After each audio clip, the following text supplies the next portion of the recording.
Assalamualaikum warahmatullahi wabarakatuh. Nah, baiklah, perkenalkan nama saya Mutia Ramadanti, berasal dari PGMI 5D. Nah, pada pembelajaran sebelumnya kita telah membahas tentang kurikulum, tentang model-model pengembangan kurikulum. Nah, jadi pada kesempatan kali ini saya akan menjelaskan kepada teman-teman sekalian tentang pendekatan-pendekatan dalam pengembangan kurikulum. Nah, pendekatan pengembangan kurikulum adalah cara kerja atau langkah-langkah dengan menerapkan strategi dan metode yang tepat dengan mengikuti langkah-langkah pengembangan yang sistematis untuk menghasilkan kurikulum yang lebih baik. Nah, dalam mengembangkan teori kurikulum terdapat 4 bentuk yang sering digunakan, yaitu apa saja? Yang pertama ada pendekatan subjek akademis, yang kedua ada pendekatan humanistik, yang ketiga ada pendekatan teknologis, dan yang keempat ada pendekatan rekonstruksi sosial. Nah, dalam pendekatan subjek akademis ini, dalam menyusun kurikulum didasarkan pada sistematisasi disiplin ilmu masing-masing. Nah, pada pendekatan subjek akademis ini menggunakan bidang studi atau mata pelajaran sebagai dasar organisasi kurikulum. Dalam pendekatan subjek akademik ini memiliki tujuan untuk pemberian pengetahuan secara menyeluruh serta melatih para siswa menggunakan ide-ide dan proses penelitian. Di sini, siswa harus belajar menggunakan konsep dan cara yang terus dapat dikembangkan dalam masyarakat yang luas.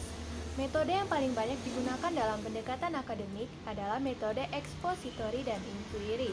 Jadi, ide-ide diberikan guru, kemudian dielaborasi siswa sampai mereka menguasainya. Nah, konsep utama disusun dengan sistematis dan diberi ilustrasi yang jelas untuk selanjutnya dikaji.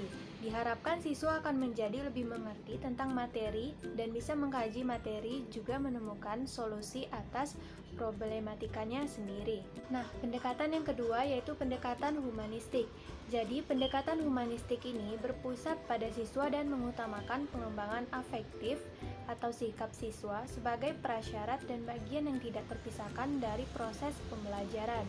Dalam proses penerapannya di kelas, pendekatan humanistik menuntut seorang guru agar mempunyai hubungan emosional yang baik dengan peserta didiknya. Maka dari itu, untuk dapat memperlancar proses pembelajaran, tentunya seorang guru harus dapat memberikan layanan yang optimal kepada siswa sehingga ia merasa nyaman dalam proses pembelajaran. Guru tidak perlu memaksakan segala sesuatu yang dapat membuat siswa merasa tidak nyaman dalam belajar. Ciri utama pendidikan yang berpusat pada siswa adalah bahwa pendidik menghormati, menghargai, dan menerima siswa sebagaimana adanya. Komunikasi dan relasi yang efektif sangat diperlukan. Selanjutnya yaitu pendekatan rekonstruksi sosial. Jadi, pendekatan rekonstruksi sosial berbeda dengan pendekatan kurikulum lainnya. Pendekatan ini lebih memusatkan perhatian pada masalah-masalah penting yang dihadapi dalam masyarakat.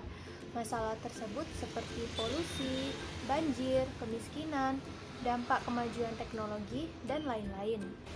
Melalui interaksi ini, siswa berusaha memecahkan problema-problema yang dihadapinya dalam masyarakat menuju pembentukan masyarakat yang lebih baik. Nah, pendekatan ini lebih mengutamakan adanya unsur kerjasama dalam proses pembelajaran, baik kerjasama antar individu maupun kerjasama antar kelompok. Peranan guru sebagai orang yang menganjurkan perubahan mendorong siswa menjadi partisipasi aktif dalam proses perbaikan masyarakat, karena bagaimanapun juga peserta didik ini merupakan generasi penerus bangsa. Dalam pembelajarannya, metode problem solving memegang peranan utama dengan menggunakan bahan dari berbagai disiplin ilmu. Nah, pendekatan yang keempat yaitu pendekatan teknologis. Jadi, pendekatan teknologis ini merupakan pengembangan kurikulum dengan teknologi sebagai sasaran penerapannya. Teknologi pendidikan dalam arti teknologi alat lebih menekankan kepada penggunaan alat-alat teknologis untuk menunjang efisiensi dan efektivitas pendidikan. Kurikulumnya berisi rencana-rencana penggunaan berbagai alat dan media, juga model-model pengajaran yang banyak melibatkan penggunaan alat.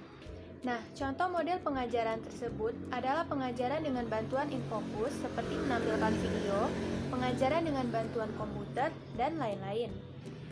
Jadi, pengembangan dan penggunaan alat dan media pembelajaran hanya sebagai alat bantu, tetapi bersatu dengan program pengajarannya.